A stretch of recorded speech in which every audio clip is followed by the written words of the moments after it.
Hey y'all, I'm your host, Christy Hall, and I'm trying my best. This is a student-led television program where various members of the MSU organizations will teach me their skills and hobbies. On today's episode, I'll be with Mason Pollock to talk about the Photo Club. We'll be right back after the break.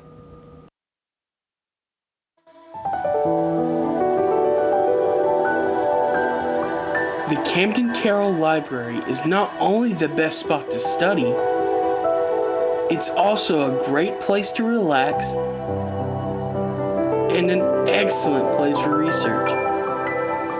So either come on down or visit our website to get the most out of your campus library.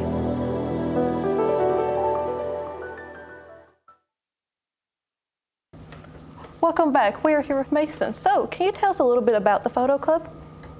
Yeah, totally. We are a student organization based around just kind of exploring fields of photography and doing anything we want, whether that be fine art stuff or getting into like different alternative practices, and we just kind of explore and have a big fun time over in the photo lab up in Claypool 302. What is your role inside the club? I am the president, so I take care of kind of organizing, delegating, doing regular president stuff. Just kind of making sure the club is doing stuff we want, making sure everyone's having a fun time, because ultimately there are classes and there is a minor, but our area is just kind of to explore and have fun. So is there any requirements to join? Absolutely none. I myself am a Convergent Media. There's a bunch of art majors, we have a bunch of biomeds, and the main reason for Photo Club is to get people that might not be in any classes or have the prerequisites to be in photography to allow them a little let out, you know? So if anyone is interested in joining, who may they contact? They can contact me through my email. They can contact our secretary, Charity Moore, and really just grab a hold of any one of us. We'll always be in the photo lab. We're always up there making stuff over in 302 Claypool. And yeah, just reach out. We'll tell you when we meet over at Tuesdays, every other Tuesday. Yeah, that's pretty much just contact us, reach out. So what is your favorite part about the club? I personally like getting people hands-on with processes because it's really nice to like help people figure out their little outlet. Like maybe they might not be the most artistically inclined, but they can still kind of, they can go, oh, I don't know drawing, I don't know painting, and that comes with like a certain barrier to entry. But having photography as what it is, there's a very low bar to entry. Like people take pictures with their phones all the time, and we give constructive, creative feedback so they can do whatever project they might be looking into. Okay, so do you have any like specific like type of photos or techniques that you focus on inside the club? Yeah, I'm a digital photographer myself. I just enjoy digital. I've learned all my life. I've done film, I've done black and white film, I've done alternative processes, but I really enjoy just being a whiz with Photoshop every now and then, and like creating pieces and throwing them out. And we have, for me, myself, and being an undergraduate research in the photo lab, I have access to the printers and I can do my little side projects and make learning materials for classes. So what do you guys do with like the photos that you create during the club? We largely just keep it for ourselves. It's just nice to have decorations for your dorm, apartment, or home that you can have for yourself. And on top of that, I feel like a very important part of photography is gift giving, if that makes sense, where having this photograph you took of someone and being able to give it to them and like have that as a gift and being them thanking you enjoying making the craft and having someone else enjoy what you put time and dedication into is really enjoyable. Yeah. Well, thank you so much for joining us for this interview. We'll be right back with Mason in the photo lab after the break. Learn how you can empower yourself and others with College Moxie. College Moxie is a student organization that is all about women supporting women. Moxie's core values are lead with love, speak with respect, and engage with truth. You can find out more and join on their Instagram at Moorhead College Moxie. Elevate, empower, impact with College Moxie. Welcome back. We are here with Mason again, and he's going to be teaching me how to do cyanotypes. Can you give us a little bit about what cyanotypes are? Cyanotypes are this old form printing, iron-based printing that basically revolves around using the sun or UV to use a negative and print onto paper, and then later you would take that paper out of the equation, wash it, rinse it, and process it, and then do whatever you might want to in post-processing. One of the earliest uses was an horticultural book, which used cyanotype to use the sun to screen print through the algae onto paper. So essentially it enabled this start of agriculture and like different methods of actually giving readers like what they were actually looking at, as opposed to hand-drawn illustrations or paintings in books that were much more widely copyable. So it's a very important process to the start of photography. It kind of fell off once we moved to silver gelatin prints,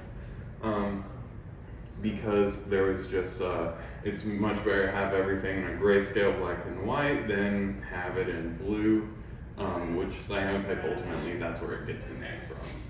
So what is the very first step in the process? The very first step is you're gonna take your chemicals, you're gonna measure them out, and they'll combine into a structure which is photosensitive. That's gonna be the main starting process. So we're gonna do that right now.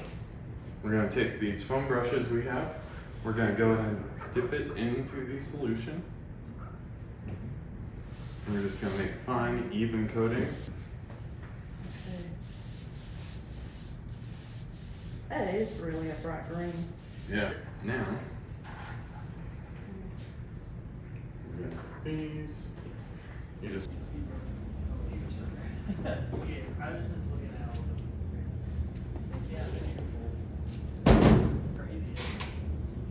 And we'll just let that cook and dry out. We have this done and it's all dry. This is just our drying cabinet to speed things up. We're gonna go out here.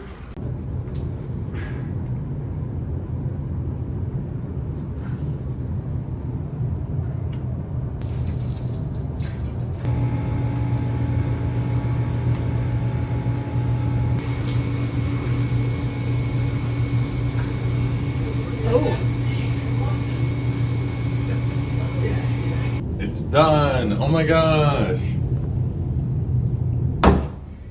We're gonna start hosing them down. How long does this process normally take? It could be 10-30 minutes.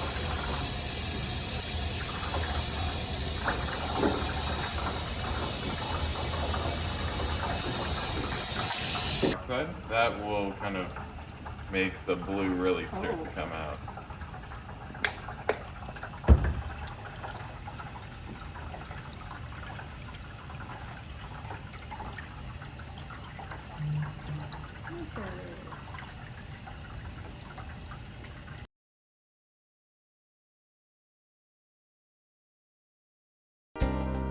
Looking for something that represents you? Moorhead Alliance has got you covered. This student-led organization offers an on-campus community to LGBTQ students and allies. Meetings are held Wednesdays at 5 p.m. in ADUC room 301. Follow us on Instagram at Alliance@MSU for more information on how to get involved and stay connected. We hope to see you there.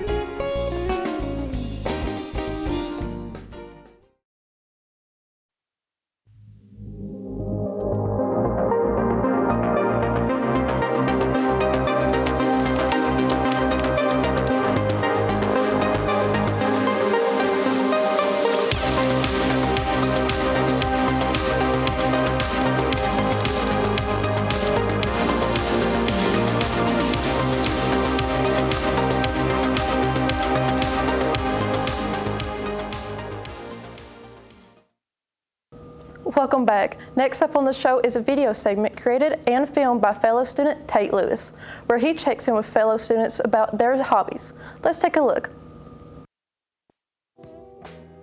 Hey, got a second? Yeah, sure. Hi, I'm Tate. This is Trying Your Best. It's the show within the show where we ask you what you do. Today, I have Sarah with me. How are you doing? Pretty good. So, tell me a little bit about yourself.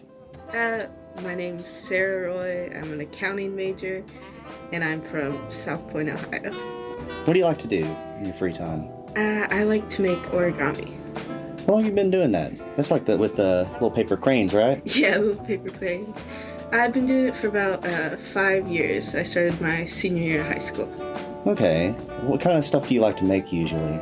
Usually I do birds, fish, butterflies, stuff like that.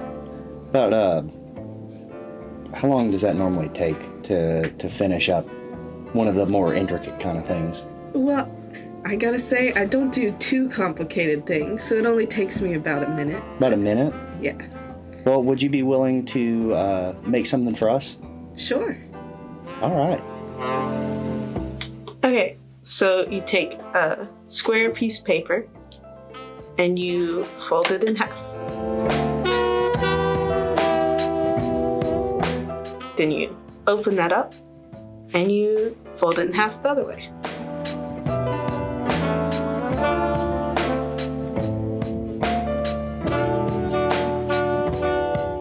Then you flip that paper over after you open it up and you fold it in half diagonally. Then you open it up again and you fold it in half diagonally the opposite direction.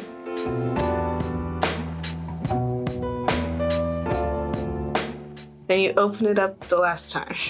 And then you take the bottom two corners and you fold in so it's in the shape of a triangle. So where you folded it in half the opposite direction, that should fold inward so it's touching each other and it's in the shape of a triangle.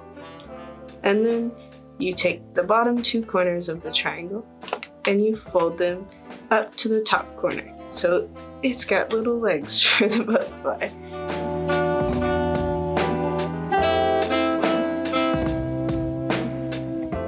And then you flip it over and you take the top corner of this side and you fold it towards the bottom. So in the middle and between the bottom corners of the triangle. And then you fold that in half and you pinch the bottom corner and you open it up and it'll look like a little butterfly. Thanks for coming on. Thanks for having me. And thank you for watching. Now, back to you in the studio. Are you ready to kickstart a career in journalism? Then come join the Trailblazer, Morehead State University's newspaper. Work with others to write intriguing stories to build your resume. Take awesome photographs for news stories. Then get published on the Trailblazer website. To learn more about the Trailblazer, contact faculty advisor John Flavel or visit the Trailblazer's website at thetrailblazer.net. Well, that was me trying my best. Special thanks for Mason for coming on to our show and teaching me about cyanotypes. For more information about the Photo Club, you can contact Mason at mapollock@moreheadstate.edu. Thank you for tuning in for the final episode of the semester.